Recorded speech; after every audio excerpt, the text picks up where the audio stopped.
Freedom.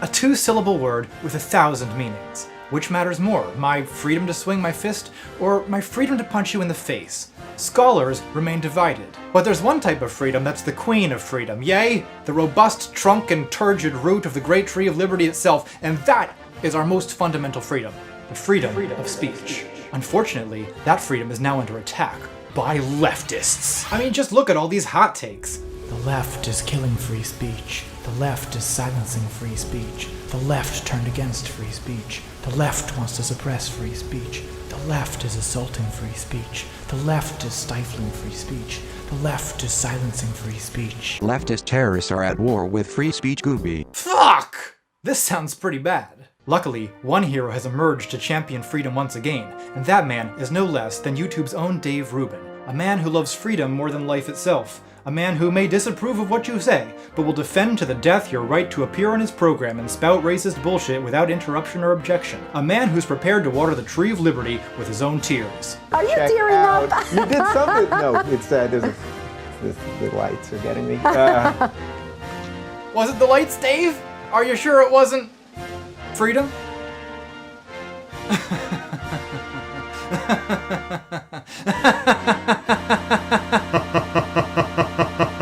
So here's the thing. I know and have known a lot of people who are educated, sincere, and sympathetic to Rubin's point of view, so I think it's worth engaging. And Dave, he's not a Nazi, so you know what, Dave? Pull up a seat. Let's talk. Oh, hold on. I'll make you a drink.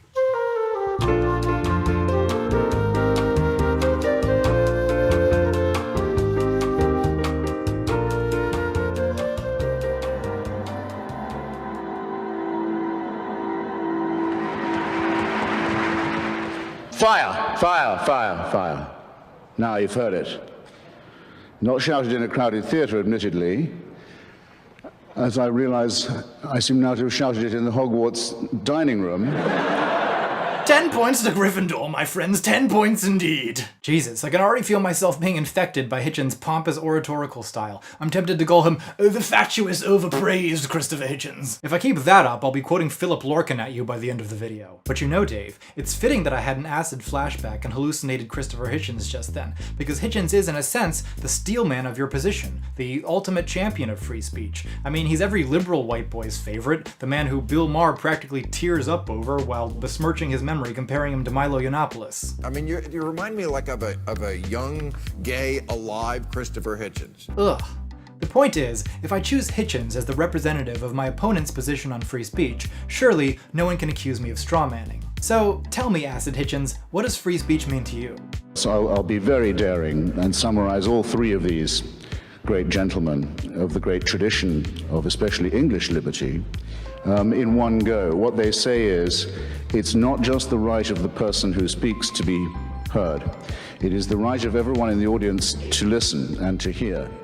And every time you silence somebody, you make yourself a prisoner of your own action because you deny yourself the right to hear something. So free speech isn't just protection against laws regulating expression, it's also the right of any speaker to a platform and the right of an audience to hear. But does that really apply to everyone? Like, what about a Holocaust denier?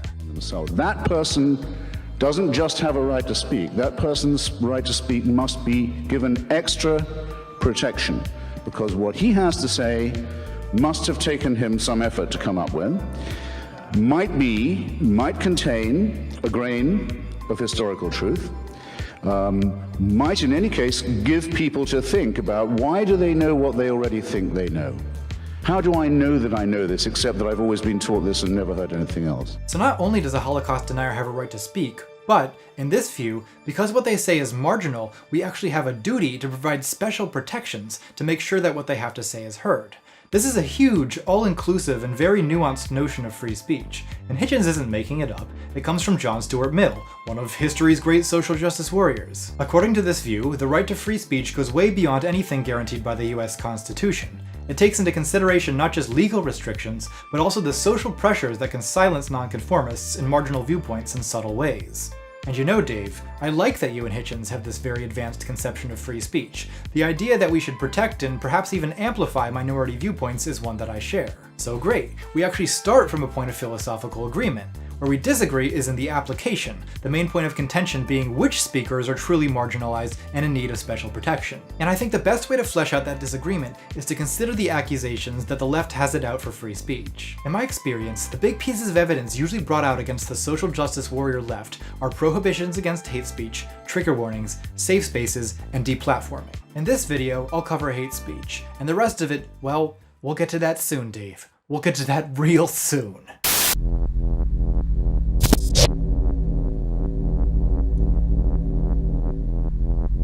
Tell me, Lao Shi, what is the meaning of freedom? 张岗子里面出政权. Objection 1. Hate speech prohibitions.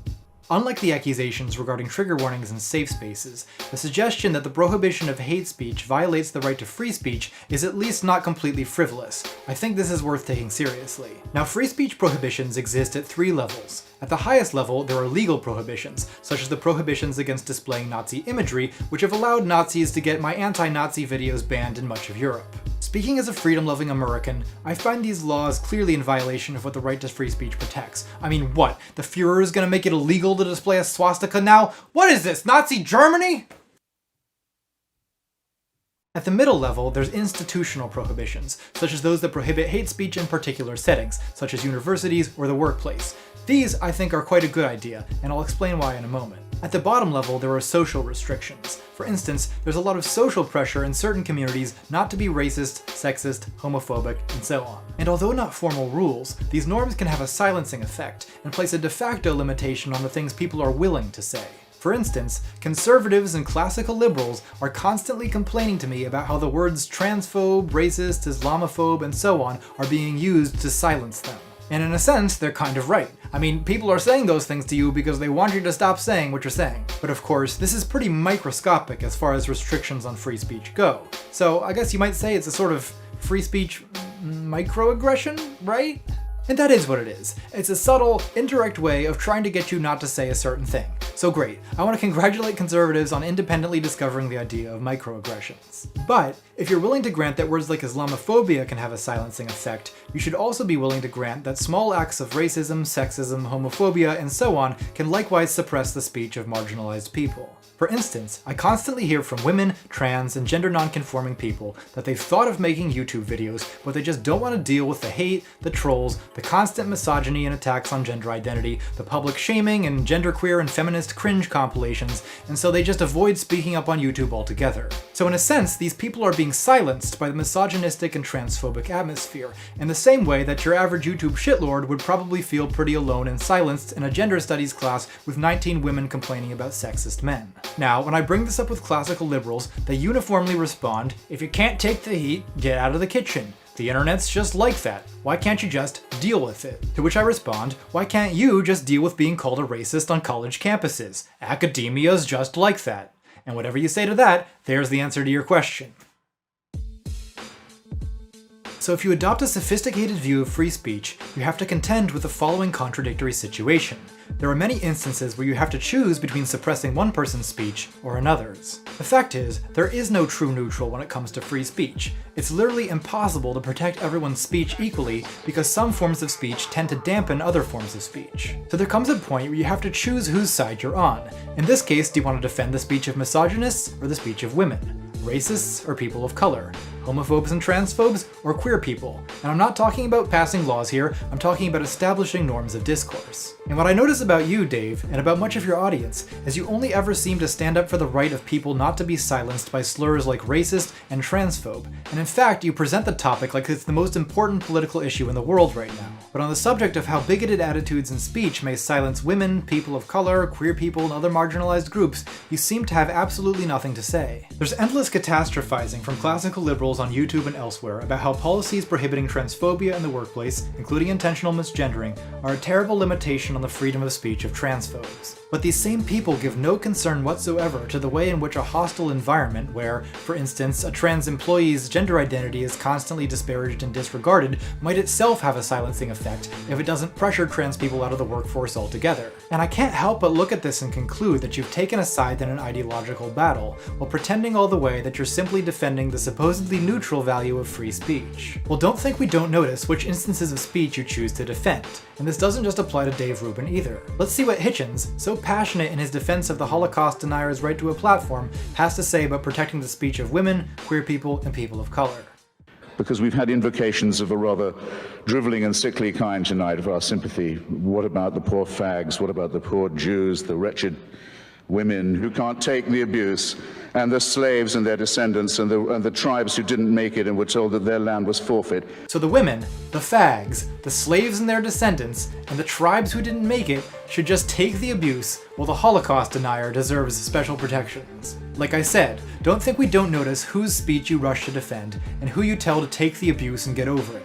Why does everyone love Hitchens so much? I mean, we've got people in the comments saying they want to memorize his speech and that they cried during his speech because of freedom. I mean, every American liberal with a weakness for a slick turn of phrase and an oaky public school accent is susceptible. I certainly had a boner for the man for years, and part of me still does. But there's something self-satisfying about it, isn't there? I, the intellectual kin of Socrates, appreciate the true value of free speech in accordance with the great English tradition of liberty, unlike these wretched, whiny women, blacks, and Muslims. Fuck that shit.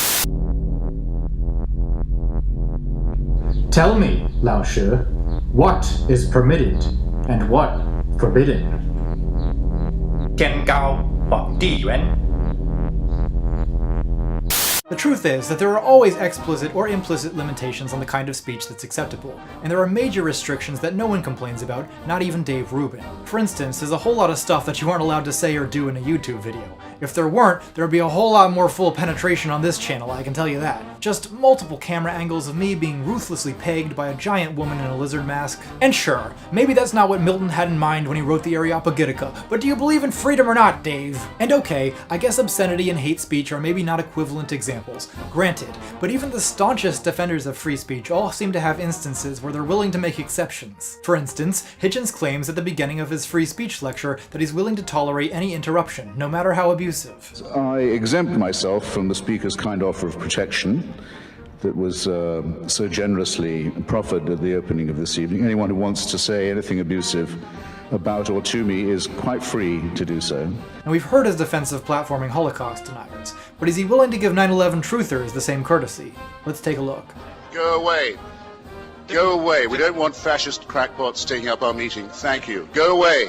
Go away. Different panel. Fascist crackpot. Different. Fascist crackpot. We're here. panel. We're not here to talk to you. Throw him out. Sir.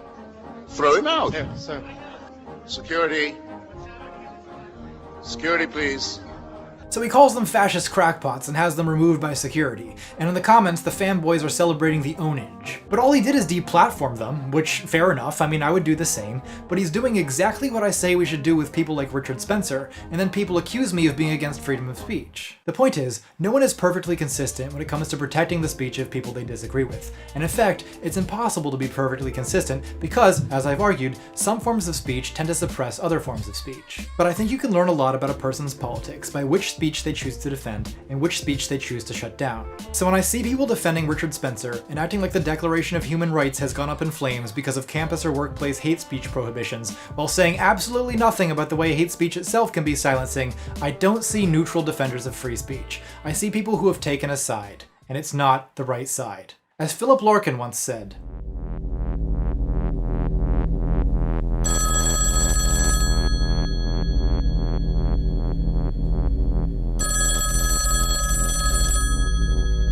Well, are you going to answer the phone? 没有电话，只有命运。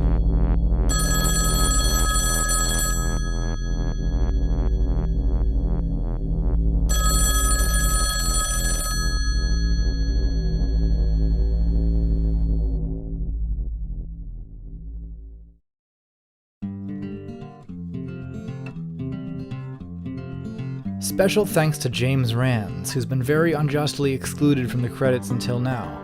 And, for the last time reading the entire roster aloud, at least until the failure sets in and I have fewer patrons again, a very special thanks indeed to Aaron Ho, Aislinn, Amy August, Alejandro Herrera, Alexis Goldusky, and huge pair of goggly eyes and a flaccid penis, 2006 video game, Angelina Beast Mode, Annoyance, Ariel Elliott, Arvid Horned, Art Souls, Botseps, Brainflower, Carter Kalchik, Cap and Bubs, Chanticleer, Chris Trastero, Computer Pupper, Connor Morris, Crispin Alexander Steichert, Daniel Stewart, David Adrian Matadel, David the Benevolent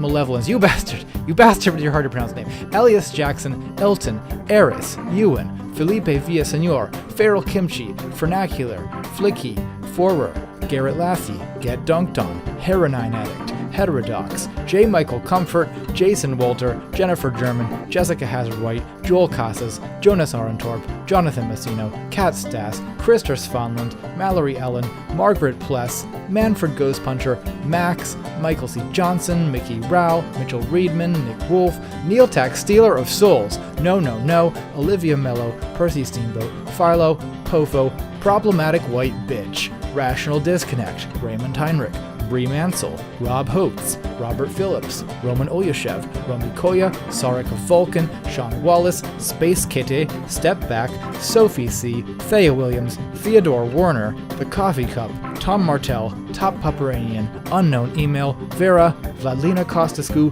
Voron, Wesley Loving, your friendly neighborhood anarchist, and the rest of you glorious contrarians. God bless you all. God bless America. If you want to join this weird cult, then link to my Patreon's in the description.